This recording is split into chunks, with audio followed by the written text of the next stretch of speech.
concerns in the United States. The total value amounts $3.5 trillion.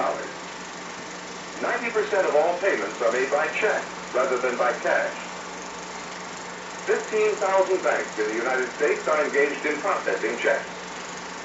Without this vast organization of banking institutions, the continuous flow of funds between businesses and individuals, the basis of our economy, would not be possible. An examination of a canceled check will reveal its life cycle. First, the drawer draws a check on his account in his bank. After the payee receives the check, he takes it to his bank for deposit.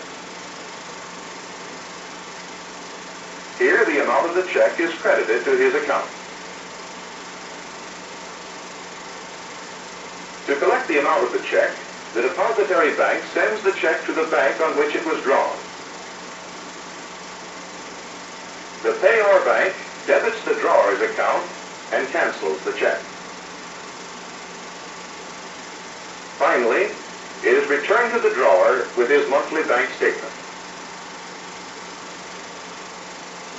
To the 50 million individuals in the United States who have checking accounts, this part of the life cycle of a check is a familiar process. But few are aware of the bank's role in this process. How does the depository bank credit checks to the account of the depositor? How does the bank collect the amount of the check from the payor bank? How is the check charged against the drawer's account?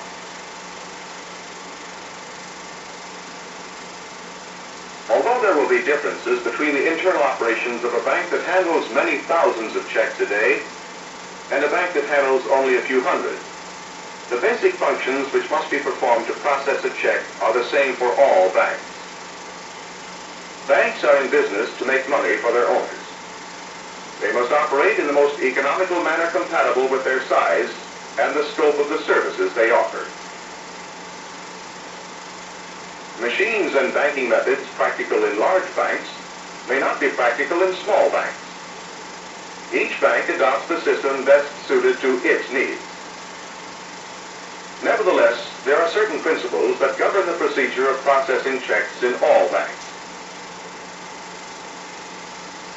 The depository bank has two basic functions. It credits the depositor's account by the amount of the check and collects the check by sending it to the payor bank for payment. All checks deposited in the depository bank are accompanied by a deposit slip.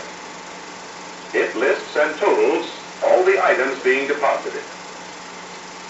This information must be accurate, since it is the deposit slip and not the checks themselves which will be used to credit the depositor's account. The restrictions for the withdrawal of funds are stated on the deposit slip.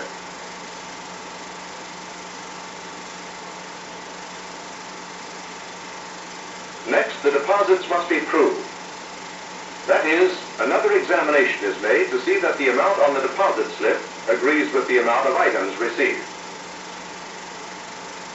In small banks, this may be done by the teller, but usually it is done by a special department.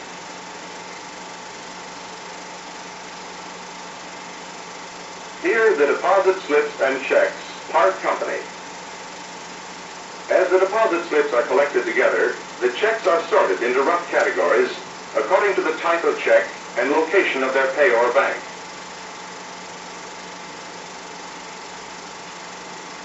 Batches of deposit slips and checks are accompanied by control paper.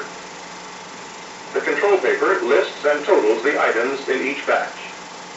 This simplifies the accounting involved in check processing.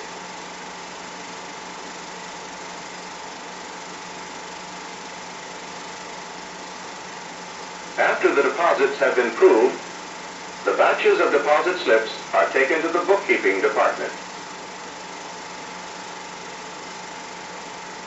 In the bookkeeping department, a record of every depositor's account is kept.